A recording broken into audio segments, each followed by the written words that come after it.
Hello, this is Julie Christie, and it is day 27 of my 90-day run.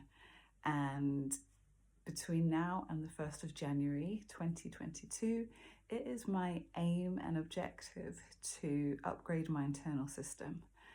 I've basically realized that I'm full of limiting beliefs and that they are the reason why I'm not able to realize who I am or fulfill my potential. There's so many ideas I have and things I want to do that quite simply I'm unable to, because at every point I'm stuck. I can't, and this and that and the other. And so really this run, this mission has been about transforming my life, but as I've come to realize recently, it's actually about giving myself the opportunity to begin living my life as of 2022. And I'm so conscious of the fact that I have no foundation. A thought went through my mind of how I've been in the past, my character, my ability to show up and things like that. And I'm really a woman, a person without a foundation. And why? Because I've never defined it. I've never consciously, intentionally and actively defined who I want to be. Now, this is all at the forefront of my mind because I'm doing the Lifebook process, the Lifebook journey. And I am on week number 4, category number 4, I should say, which is looking at my character and taking the steps to get conscious of where I'm at right now and the person I want to become and the kind of a character that Julie Christie has.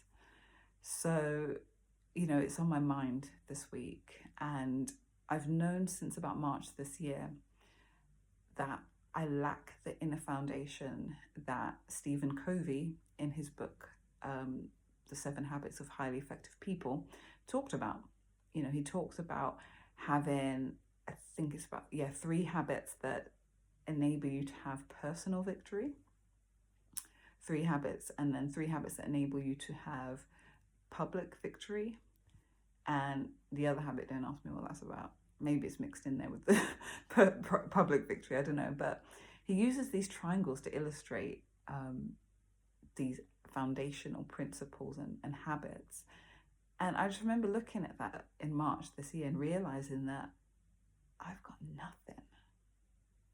Like, at the time I was working a job, which in essence I really loved because I was coaching people, inspiring, motivating, and equipping them with the tools to get back into work. But on the other side, the admin and the day-to-day grind of it, the workflow, the workload, and then the pace, it was horrendous for me. It beat me down. I sucked at that job.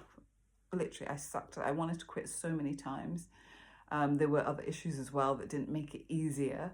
So what I learned from that, and is around this time that I had access to the Stephen Covey book from a friend, and I looked at that triangle and I understood that I don't have any of those things. I understood that these are the kind of habits and ways that should have been formed in childhood, right? Because that's a foundation. It's foundational. I mean, should I have to wait until I'm 36 or 40 to be able to create personal victory in my life? No. That's the whole point of growing up, that when we're young, we learn everything we need to do that's going to position us for success, so that we hit a point in our teens or early 20s when we can start taking, that kind of action that really yields that victory, not just personally, but publicly as well. So that's not my story. And for the path I'm on, the track I'm on, I am set to begin realizing, the kind of successes that are my birthright, really, as they are anyone else's, in my 40s. I'll be 40, 41 before I start to taste, the real success that I'm made for. So it's a bummer. It's a bummer that this is missing in my life. And while I'm on a journey to change that, in this moment, on this day, I just feel really disappointed and sad about myself because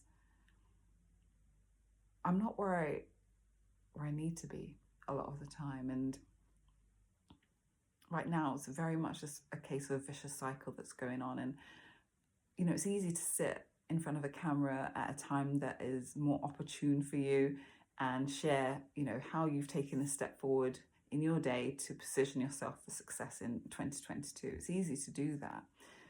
But in the other hours and minutes of the day, it can be a different story. And for me, it certainly has been, especially today. Pretty much from the time I woke up, it's been a challenge of wills, of emotional victory, to be in a place and a state where I'm positive and productive. It's felt like life is against me. It's felt like everything is just in the way and I need to get out, but I can't. It's been a day of depression. It's been a day of wanting to give up on this journey. It's been a day of wanting to give up on the coaching academy that I'm a part of, give up on this 90-day run, give up on the reading I'm doing that's actually helping me. It's been a day of just wanting to check out and not return.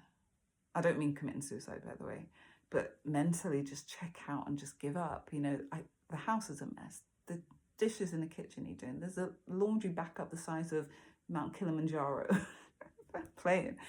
And that saddens me because I know how I come across, and my sister always says this, people always say this, oh, you look so confident.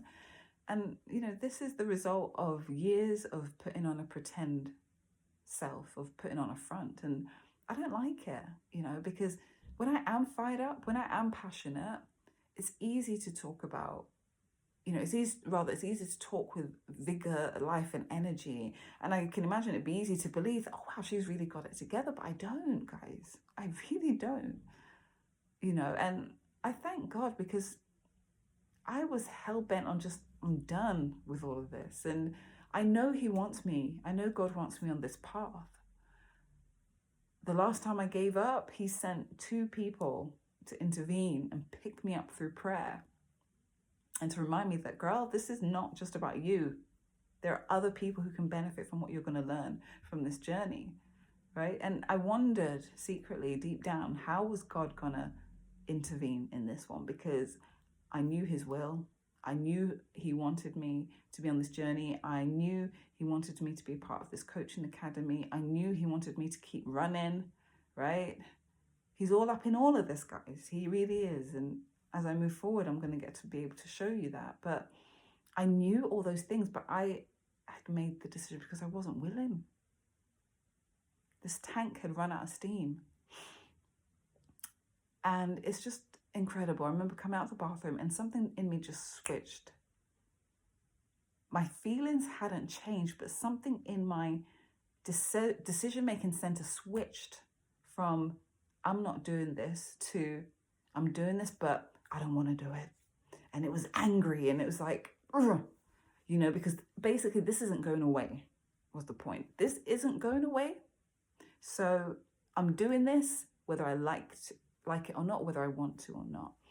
And so for me today, it's monumental what's happening. And it's like every day it's like, oh, she's fallen down, I'll pick up and let's go again. And, but I just wanted to share the reality of my experience and that this sucks. I'm not always happy with myself, and yes, I have everything laid in front of me. Yes, I have God by my side. However, I don't always want to do this. But the good news for today, I've made an ultimate commitment now, right? Before I made a commitment because I used to consider quitting this earth and not being alive anymore. I drew a line under that and I made a decision that that's not happening. I'm not going there again. And today, my step is that I've made a decision to stay in the game. This business of saying I'm giving up, I'm quitting, no more. No, this is the last time. Forward only. And it literally is a case of from the bottom up. So I hope you'll continue with me on this journey and be inspired, hopefully. But that is my update for today. I'm staying in the game. I'm on this journey.